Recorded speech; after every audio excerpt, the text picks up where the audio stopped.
Assalamu алейкум, кадырман замандаштар. Сиздер менен биздин мейман аттуу көрсөтүүбүздө жолугушуп жатабыз. Биздин бүгүнкү мейманыбыз заманыбыздын залкар жазуучусу, кыргыз элинин эл атасы деген кадырындагы аксакалы Чыңгыз Төрөкулович Айтматов агайыбыз. Куш келипсиз Чыңгыз аба биздин студиябызга. Кантсе дагы башка элге кадырыңыз бийик болгону менен ушул кыргыз деген бир улуу журттун кулунусуз. Ошол элдин адамысыз.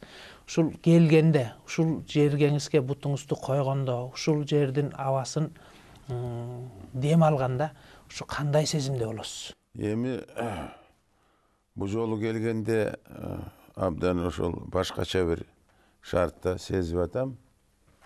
Так, бизде де өзгөрүштөр болуп атат.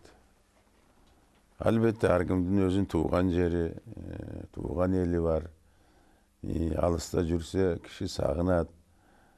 Мен эми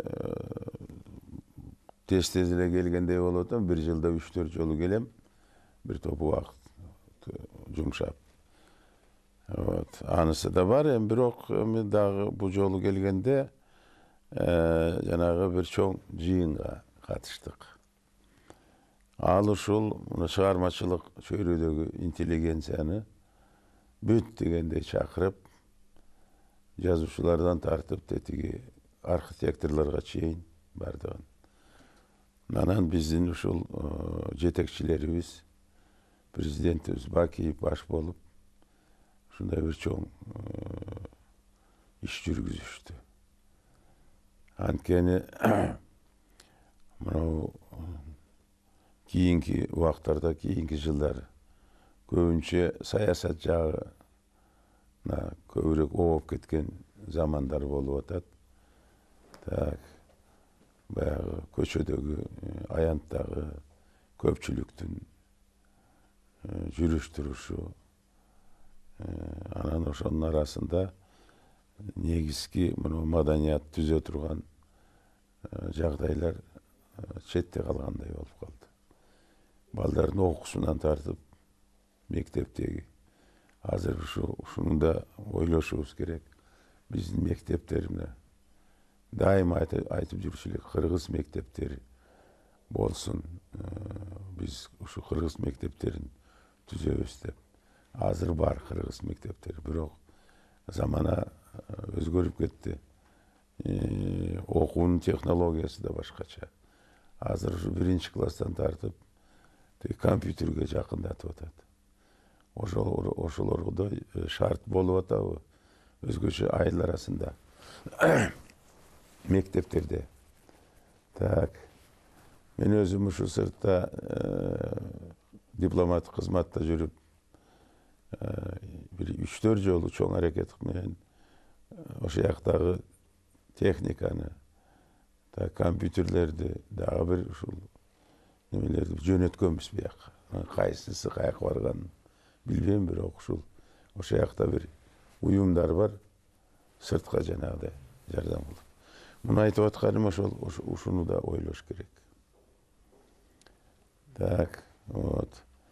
Анан кийин, значит, азыр мезгил татаалданып калды.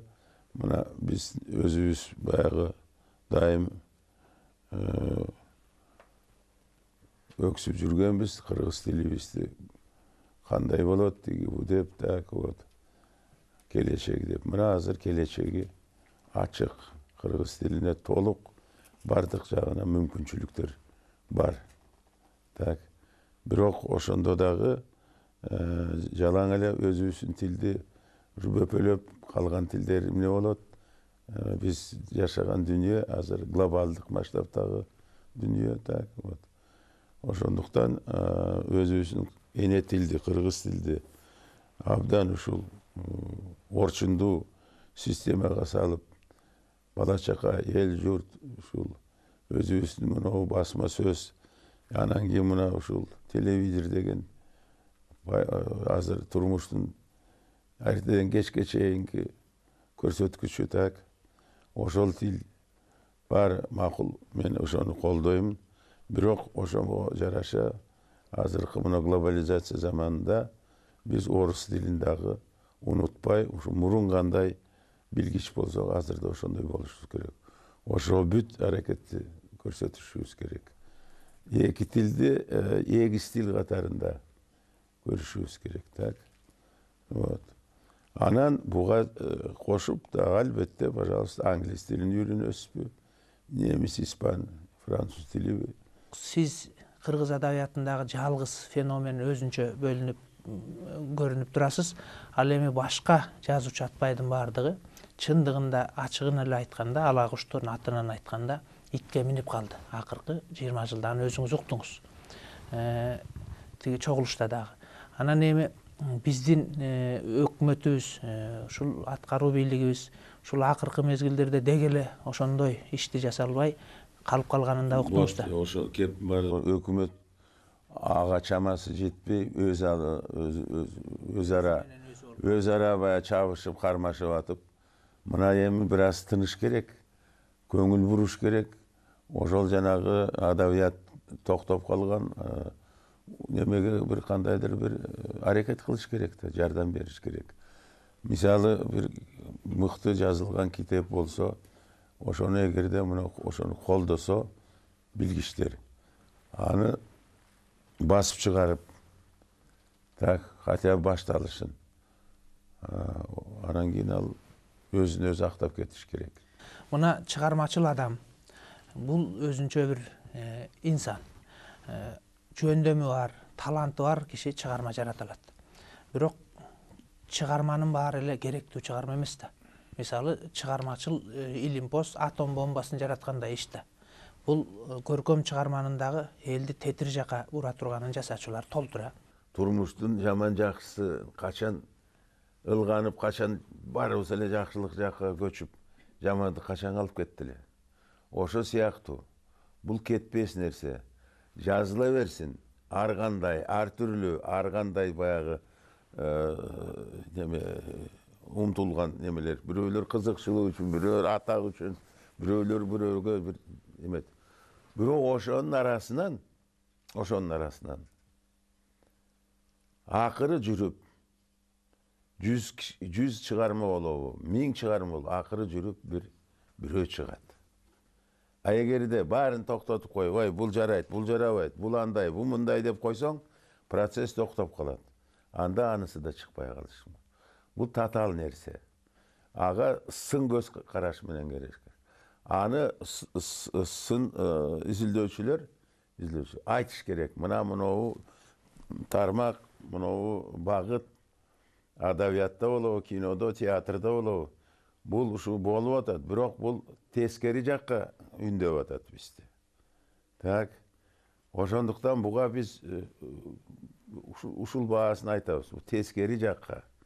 Так. Башкалар ойлосун.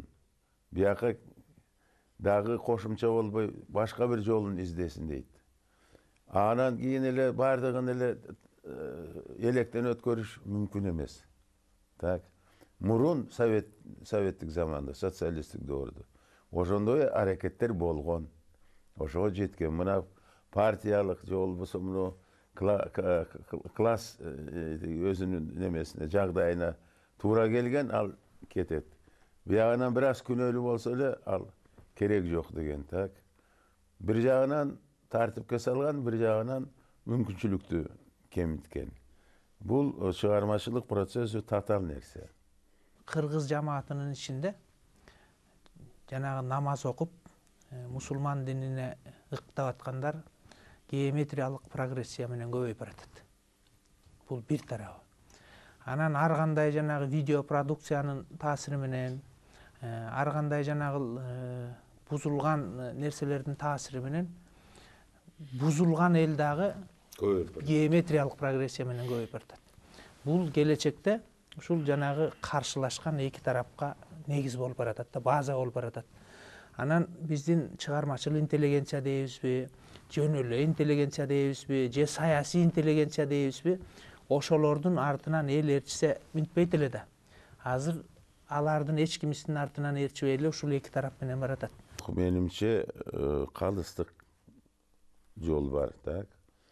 Din деген өзімен өзі болуш керек. Мен өзім түшүнүгүмдө диндин аймагы чектелүү болуш керек, так? Эгерде дин өзүн өзү сыйласа, ар кандай саясатка кийлигишип, анан кийин күндөлүк турмушка кийлигишип, эметсе ал уже дин эмес, ал уже саясат болуп калат. Эми динге сыйынгандар сыйына берсин. Эгерде ошолордун аң сезимине бир нерсе келтирген дин болуп, ошолорду ээрчитип, ошолордун рухун көтөрмөлөп турса, эмне үчүн болсун? Мына христиан дини деле, буддизм, ислам баары эле өзүнчө алганда. Анан булар өз ара жашай албай жатпайбы? Ар бир дин өзүнүн бир чогуу катарында көрөт. Чындыктын баары ошолордо. Калгандары көзгө илгиси келбейт. Мына ошондуктан мына динчилер ошону бир кандайдыр бир неме ошолорго айтыш керек да, жоопкерчиликти алат. Анан кийин барып анан терроризм пайда болот. Жана башка. Буга көмөктөш болуп аткан мына жумушсуздук. Жаштар жумушсуз, билимди чала алган, чала билим, алар ошондой кете берет. Же нар жагына, же бер жагына. Так.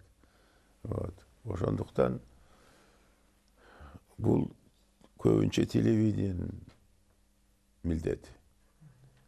Түшүндүрүп бардыгын, так. Эмне кандай экенин. Дагы ошол көбүнчө мына араб дүнүйөсү бар эмеспи? Булар байда. Нефт, газ дегенди Кудай ошолордун берген. Таманын астына толтуруп салган. Ошону алып эле анан кийин ошону дүнүйөлүк немеден кыймылда соодадан чоң бир биз түшүнүксүз зор капиталдар жыйнап алып анан ошону биягына да ошо атайын ошентип неметет экен. Ошону ойлошубуз керек. Дайым калыстык пикирди телевидение айтып туруш керек күндөн күнгө. Эми чыңгыз ага ушунча сөз болуп калгандан кийин эми дагы бир кошумча суроо.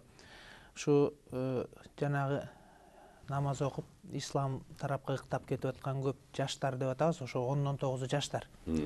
Ошолор эми баягы арабтын акчасынын же болбосо арабтык таасир менен деле ошол динге барып аткан жер жок. Бул жерде ушул жанагы жан дүйнөсүнө жакшылык издеп барып атат көбүчү. Анан эми мына өзүңүз кандай деп ойлойсуз? Ушу сизден билимдүү адамыбыз жок десе, мындай өтө орой айтканда, анан ушу жаратуучу барбы, жокпу, же мунун бардыгы адамзаттын аң сезимине тиешеси бар. Ушул эгерде диндин койгон көрсөткөн максаттары, баалары, так, ценности. Ошол ишенген, берилген киши бола берсин. Кудай жок, Кудай бар деп талаштыргандан көрө ишенсе, ал барды ишенүүгө келген нерсе. өз эрки Да, өз эрки. Ишенеби? Мына ушундай десе, эмне үчүн? Бул диндер кокустан келип чыккан жок да. Адамзаттын ушул аң сезимин өзүнө бир кандайдыр бир ориентир издеп. Дин деген навигатор. Мына ушул жакта жакшылык бардыгын билген, бардыгын көргөн, мына дүйнөнү жараткан Алла Таала бар, Кудай бар, периштелер бар и так далее. Ишенесиңби? Только бирөөгө зыян келтирбеш үчүн. Анан жанагы өзүң айтып кеткен ушу тескери бузулуп баягы уятсыздыкка кеткендерди эми аны билбейм, аны айтыш керек. Чыңгыз аба, ушул сиздин 2-3 чыгармаңыз менен кошулуп бул жаңы китеп болуп чыккан экен. Бул дагы бир чоң жакшылык. Бул жетсе десе элибизге, окурмандарга жетсе дегенде 2 көзүбүз 4. Бирок азыркы заманда мунун баасына караганда, кыргыздын чөнтөгүнө караганда, анан чындыгында муну жеткириш өтө эле татаал маселе болуп турат да. Анан бирок кыргызго кыргыз. Бирок бул орусча пайда болгондон кийин башка тилдерге которулду. Эми ушунун европалык чөйрөдө, башка дүйнөлүк жогорку жана өнүккөн мамлекеттердеги чөйрөдө мунун абалы кандай азыр ушу китептин? Бул абалы азырынча мыктыго деп ойлойм. Анткени мына мен 25-inde Стамбулдан ары Брюсселге кетишим керек. Ушунун немисчесин басып чыгарган ошол издатель демеле ушул жанды койбой жатат. Тез келишиң керек, китеп мына чыгып атат. Ушунун алдында биз ушу телевиденияга чыгып ушу китеп жөнүндө сөз сүйлөшүбүз керек Цюрихтен.